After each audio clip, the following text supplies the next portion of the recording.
안녕하십니까, 김문성입니다. 이번 시간 에센셜 112제 네 번째 시간입니다. 40번부터 53번까지 같이 공부해 보도록 하겠습니다. 자, 보험 모집을 할 수 있는 자를 맞게 나열을 한 것은, 자, 보험중개사 할 수 있죠. 금융투자상담사 안 됩니다. 두 번째, 보험대리점 가능하죠. 보험회사 직원 가능합니다. 중개사 가능합니다.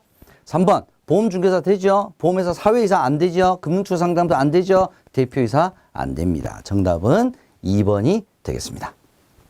자, 연관 문제 한번 살펴보도록 하겠습니다. 회사의 설립, 경영 해산에 이르기까지 보험사업의 전 과정을 계속적으로 감독하는 보험 감독 방식은 실질적 감독주의라고 합니다. 공시주의 이런 거 아니죠, 그죠? 예. 연관 함정 보겠습니다. 보험중개사는 독립적으로 특정한 소속이 없는 거죠. 보험회사 혹은 대리점에 소속되어 있다 그랬으니까 틀린 지문이 되겠습니다. 두 번째, 보험회사의 임직원은 보험 모집 가능합니다. 그러나 대표이사, 사회이사, 감사 안 됩니다. 41번, 생명보험 설계사 등록 보겠습니다. 괄호 안에 들어갈 내용이 바르게 연결된 것은 생명보험 설계사란 생명보험 회사 등을 위하여 보험 계약의 체결을 준비하는 자로서, 맞죠?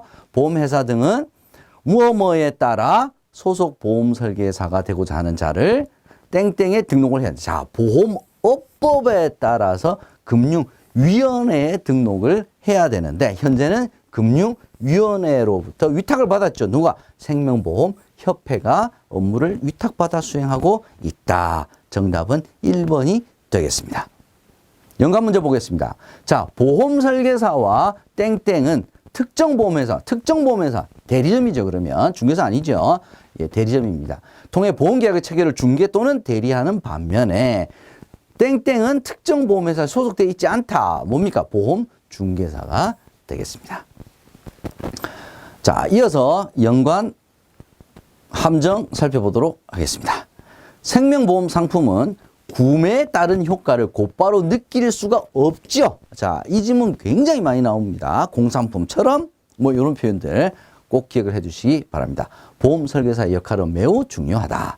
두 번째, 보험 설계사는 보험연수원에 등록하는 것이 아니라 생명보험협회, 누구로부터 위탁받았죠? 금융위원회로부터. 세 번째, 등록 신청일로부터 3년 이내에 경력 등록이네요. 생명보험 관계 업무 경력이 6개월이 아니라 1년 이상이어야 되겠죠. 여기가 틀린 질문이 되겠습니다. 42번, 보험 설계사가 되지 못하는 자는 누구냐? 1번, 도로교통법 위반으로 벌금형을 선고받은 자. 도로교통법하고 보험 설계사 자격하고는 전혀 상관이 없습니다. 예, 당연히 될 수가 있습니다. 두 번째, 보험업법 위반으로 금고형의 집행유예를 선고를 받고 유예기간이 끝났다. 가능합니다. 끝나지 않았죠. 그죠? 그래서 될 수가 없습니다. 세 번째, 자, 생명보험 공정경쟁 질서 유지에 관한 협정, 승환계약 금지 규정을 위반하여 제재를 받았다. 제재를 받은 거지. 설계사가 되지 못하는 것은 아닙니다. 자, 다음 연관 문제 보겠습니다. 자, 과거에 이전에 모집과 관련하여 받은 보험료, 대출금, 보험금을 유용, 크죠. 굉장히 죄질이 나쁘죠. 그래서 3년, 최소 3년이 지나지 않은 자는 보험 설계사가 될 수가 없습니다. 3년이 지나야 될 수가 있다는 거죠. 연관 함정 보겠습니다. 자, 신용불량자와 보험 설계사의 자격은 전혀 상관이 없습니다. 파산자는 상관이 있습니다. 두 번째, 피성년 후견인 또는 피한정 후견인 설계사가 될 수가 없습니다. 첫 번째 자격이 나오는 거죠. 되지 못하는 자. 세 번째, 파산 선고를 받고 복권이 되었다. 될 수 있습니다. 복권이 되지 않았죠. 보험 설계사 될 수가 없습니다. 기억해 두시기 바랍니다. 43번 교차 모집 제도 보겠습니다. 자, 교차 모집 제도에 대한 설명으로 맞는 것 찾는 거네요. 1번, 보험 설계사 소속 생명보험회사 외에 2종이니까 같은 생명보험회사 안 됩니다. 같은 생명보험. 그러니까 다른 생명보험 아닌 거죠. 예. 제가 2종이라 그랬으니까 종류가 달라야 됩니다. 그래서 생명보험, 손해보험 가능합니다. 생명보험, 재산보험 가능합니다. 대리점 전혀 관련이 없습니다. 교차 모집하고는 기억해 두셔야 됩니다. 생명보험회사에 속한 보험설계사가 전업 제3보험회사를 위해 모집하는 곳 됩니다. 근데 교차 모집에 해당되지 않는다 그랬으니까 틀린 질문이 되겠네요. 일사전속주의의 예외 제도입니다. 원래 일사전속주의 한 회사의 전속인데 교차 모집에 대해서는 예외를 두고 있다. 연관 문제 보겠습니다. 보험 설계사가 교차 모집을 하기 위해 등록해야 됩니다. 어디다? 보험협회에다가 등록을 해야 합니다. 연관 함정 보겠습니다. 교차 모집 제도는 보험 설계사와 대리점 나오면 무조건 틀린 겁니다. 교차 모집에서 소속 보험회사 외에 1개 2종 보험회사 상품을 판매할 수 있도록 한 제도이다. 틀렸습니다. 대리점 나왔으니까. 두 번째, 금고 이상의 형의 집행유예를 선고받은 자는 그 유예기간이 지나면 설계사가 될 수가 있는데 지났더라도 안 된다 그랬으니까 틀린 질문이 되겠습니다. 자, 다음 보겠습니다. 연관 함정. 보험 설계사의 등록은 보험협회 홈페이지를 통해서 등록은 보험협회 홈페이지를 통해서 가능하지 않습니다. 등록은 반드시 보험회사를 통해야 된다. 그래서 틀린 질문이 되겠습니다. 두 번째, 보험 설계사나 개인 보험 대리점은 중개사 겸업이 가능하지 않습니다. 자, 왜 그런지 한번 이론적으로 생각해 봅시다. 보험 중개사는 특정 보험회사에 소속이 되면 안 된다 그랬죠. 그죠? 그런데 특정 보험회사에 소속되어 있는 설계사나 개인 보험 대리점이 겸업을 만약에 중개사와 한다면 이 원칙이 깨지는 거잖아요. 그죠? 그래서 안 됩니다. 그걸 여러분께서 기억을 해 주시면 되겠습니다. 자, 등록 말소 보겠습니다. 보험 설계사의 등록과 말소 절차에 대한 설명으로 틀린 것은 자, 거의 대부분이 등록은 반드시 보험회사를 통해야 된다는 거. 말소는 직접 할 수도 있고 통해서도 할 수 있다. 이게 거의 대부분 정답이 가능성이 높습니다. 잘 기억해 두시고요. 1번 신규 등록이라고 하는 것은 시험 합격, 교육 이수 후에 보험회사를 통해서 협회에 등록하는 것을 신규 등록. 보험회사에 등록하는 게 아니에요. 협회에 등록하는 겁니다. 두 번째, 경력 등록은 등록 교육 이수 후에 보험회사를 통해서 등록 신청 보험회사를 한다고 그랬으니까 맞죠. 세 번째, 3번 등록 말소는 보험설계사가 보험협회에 직접 방문을 통해서만 신청 가능하다. 직접도 가능하고 보험회사를 통해서도 가능하다. 이게 맞죠. 그래서 정답은 틀린 질문은 3번이 되겠습니다. 연관 문제 보겠습니다. 자, 등록 절차는 신인 도입했죠. 그죠? 그러면은 시험을 쳐야 될 거 아닙니까? 그죠? 그 다음에 등록 교육을 이수를 해야 되겠죠? 그러고 난 다음에 이제 등록 자기 요청 이제 갖춰졌으니까 신청을 하고 그러면 등록이 완료가 되면 보험회사와 위촉 계약을 체결해서 영업 활동을 할 수가 있습니다. 연관 함정 보겠습니다. 보험 설계사의 등록은 본인이 직접 협회를 통해서 할 수가 없습니다. 등록은 반드시 보험회사 통해서만 가능합니다. 두 번째, 설계사 등록 말소죠. 보험 설계사가 보험협회에 직접 방문을 통해서만 할 수가 없다고 했습니다. 45번 보험대리점 등록 영업보증금에 대한 문제입니다. 자, 보험대리점에 대한 설명으로 틀린 것을 찾는 문제입니다. 1번 연수과정 이수 후 2년 이내 대리점은 2년입니다. 예, 설계사는 1년이고요. 구별해 주셔야 됩니다. 맞는 지문이 되겠습니다. 2번 보험중개사로 등록된 자는 보험대리점이 될 수가 없습니다. 겸업 안 된다고 우리 조금 전에 알아봤죠. 맞는 질문이 되겠습니다. 그럼 정답은 3번이 되겠네요. 자, 왜 그런지 한번 살펴보죠. 모든 보험 대리점은 보험회사에 영업보증금을 예탁을 해야 합니다. 얼핏 보면 맞죠. 근데 모든 보험 대리점이죠. 금융기관 보험 대리점은 영업보증금 예탁이 면제가 되어 있습니다. 그래서 3번이 틀린 지문이 되겠습니다. 연관 문제 보겠습니다. 보험 대리점의 영업보증금은 얼마냐? 1억 원이죠. 어디에 예탁합니까? 보험회사에다가 예탁을 합니다. 두 번째, 보험중개사는 그러면 어디다 등록합니까? 금융감독원. 어디다가 영업보증금 예탁합니까? 금융감독원. 구별해 주셔야 되겠습니다. 자, 다음 연관 함정 보겠습니다. 법인 보험 대리점인데 법인이에요, 법인. 자, 법인인 경우에는 개인 생명보험 대리점의 등록 요건 중 어느 하나에 해당되는 사람을 4명이 아니라 1명입니다. 1명 이상만 두면 가능합니다. 두 번째, 보험 대리점은 영업보증금 1억 원, 법인은 3억 한도 내에서 금융위원회에 예탁하는 것이 아니라 보험회사에 예탁을 해야 합니다. 46번, 금융기관 보험 대리점. 에 대한 설명으로 틀린 거 한번 찾아보죠. 자, 금융기관 보험대리점도 시험에 굉장히 자주 나오는 부분입니다. 1번, 점포 내의 지정된 장소에서 보험계약자와 직접 대면을 해서 모집을 해야 합니다. 점포 내 지정된 장소, 점포 바깥에 바로 길 건너편에 카페 만나서 안 됩니다. 두 번째, 인터넷 홈페이지를 통해서 보험 모집할 수가 있습니다. 그 대신에 예, 인터넷 홈페이지 통해서 광고하고 선전하고 모집할 수가 있습니다. 없다 그랬으니까 정답은 2번이 되겠네요. 자, 3번. 신용카드 회사는 전화를 통. 자, 금융기관 보험 대리점 가운데 신용카드 회사만 전화를 통한 보험 모집이 가능하다. 자, 이 부분도 지문에 자주 출제가 되는 부분입니다. 연관 문제 보겠습니다. 금융기관 보험 대리점의 점포별 모집 인원 제한은 2명입니다. 2명 이상 둘 수가 없습니다. 2명 기억해 두시면 좋겠습니다. 연관 함정 보겠습니다. 은행 등 금융기관 보험 대리점은 영업보증금을 예탁해야 한다. 예탁이 면제된다 그랬죠. 그죠? 그래서 틀린 질문이 되겠습니다. 두 번째, 금융기관 보험 대리점은 자체적으로 보험 상품을 개발하여 판매할 수가 없습니다. 왜? 보험 대리점이잖아요. 보험 대리점은 보험회사의 상품을 체결을 대리해주는 역할을 하기 때문에 자체 개발 판매할 수가 없습니다. 다음 47번 보험업법 보겠습니다. 특별이익 제공이죠. 자, 보험설계사의 보험계약 체결 및 모집에 관한 금지행위. 어떤 게 금지냐? 뭐 상식적으로 한번 봐도 되겠죠. 근데 금지행위에 해당하지 않는 거, 그러니까 금지행위가 아닌 거네요. 그죠? 보험료가 월 3만 원. 딱 이렇게 나오면 곱하기 12 해보세요. 1년에 얼마인지 36만 원이네요. 그죠?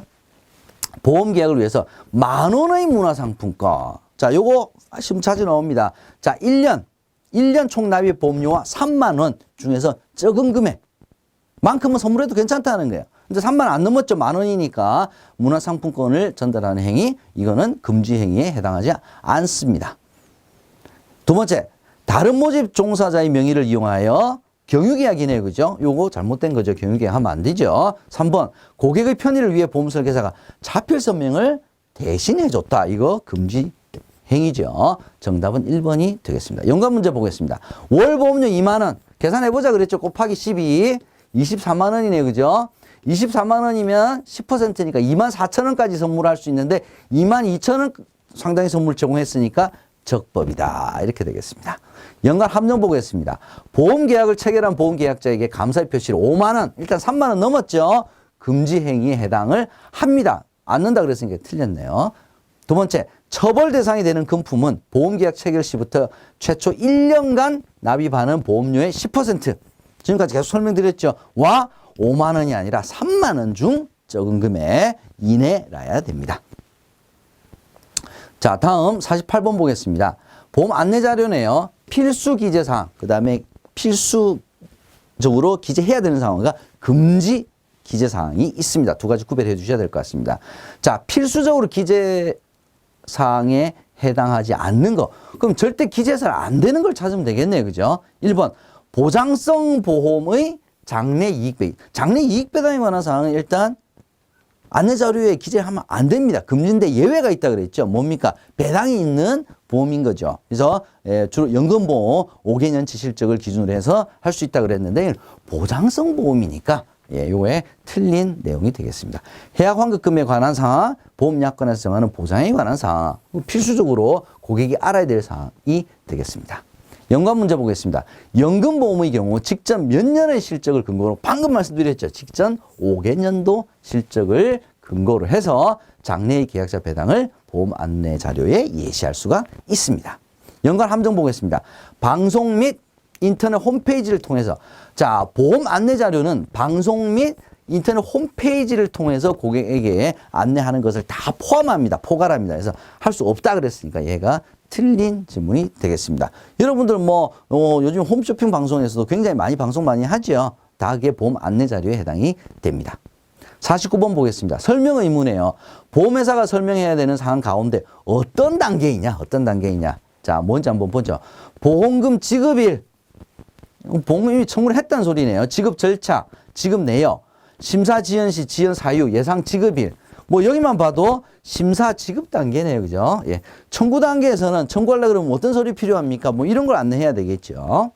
연관 문제 보겠습니다. 설명 의무가 있는데 보험회사에 설명을 하지 않아도 되는 전문보험 계약자는 어떤 사람들을 이야기하느냐? 국가, 지방자치단체, 금융기관, 상장법인. 설명 의무를 이행하지 않아도 되는 계약자들인 거죠.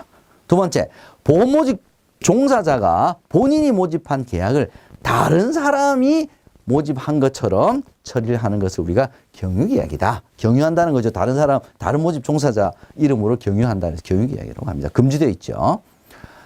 네, 이어서 연관 함정 한번 보겠습니다. 첫 번째, 계약 체결 시부터 지급 시까지 각 단계에서 중요한 사항 다 설명해야 되겠죠. 근데 계약자가 거부하는 경우에는 하지 않아도 됩니다. 그래서 거부하는 경우에도 설명을 해야 한다. 이건 틀린 함정이 되겠습니다. 두 번째, 전화, 우편, 컴퓨터 통신, 통신 수단을 이용해서 모집할 경우에도 반드시 자필 서명을 받아야 됩니다. 면제되는 거 아닙니다. 여러분들 꼭 기억해 주시기 바랍니다. 세 번째, 은행법에 따라 설립된 금융기관, 뭐 은행들이겠죠. 전화, 우편, 컴퓨터 통신 등의 통신 수단을 이용한 보험 모집 불가능합니다. 예, 통신 수단을 이용한 보험 모집이 가능한 금융기관 보험 대리점은 신용카드 업자. 이렇게까지 여러분들 기억해 두시기 바랍니다.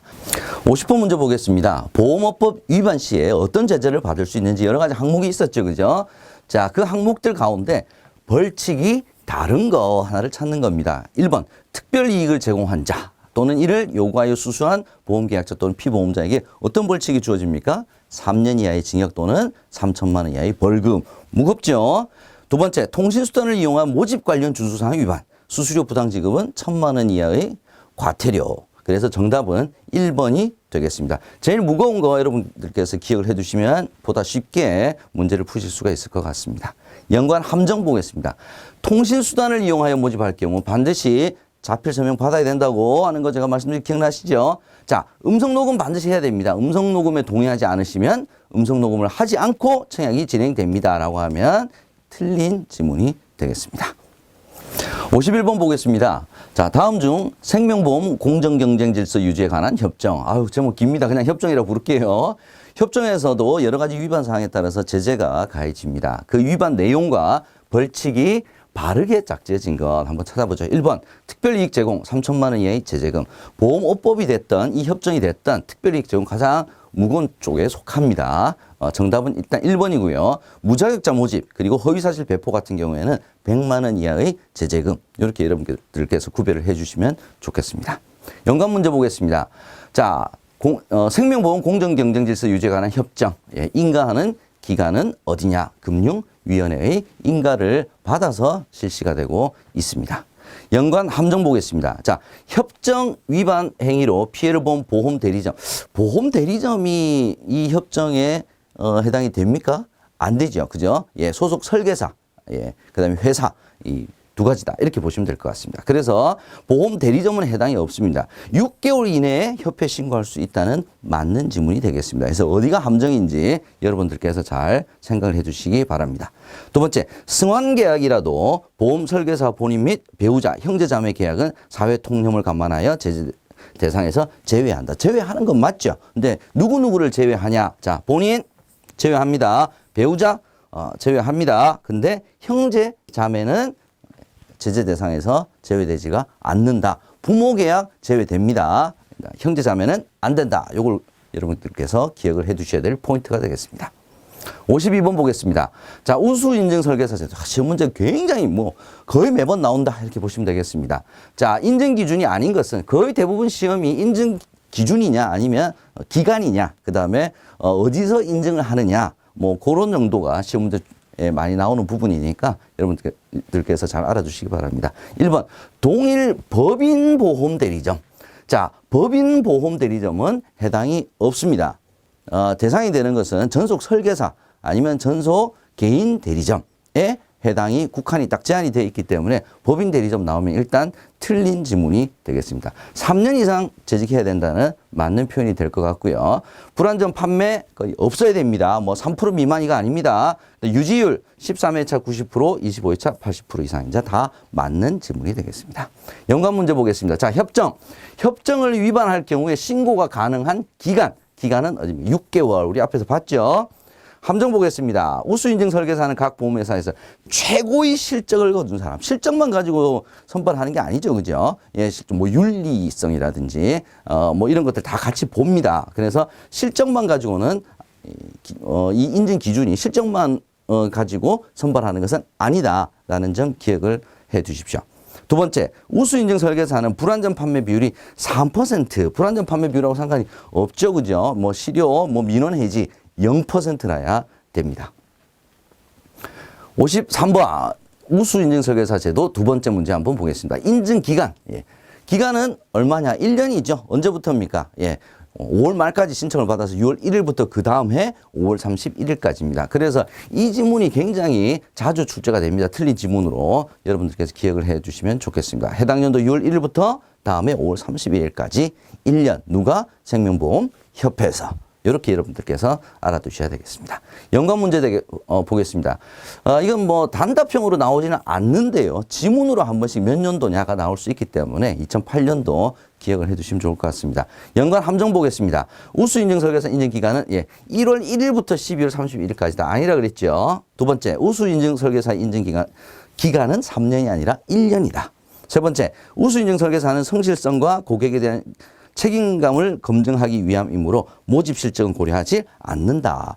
모집 실적만 가지고도 하지 않지만 고려하지 않는 것도 아니죠. 일정 수준은 모집 실적이 돼야 된다라는 점 여러분께서 알아두시고요. 여러분 수고 많이 하셨습니다. 저는 다음 시간에 다시 찾아뵙도록 하겠습니다. 고맙습니다.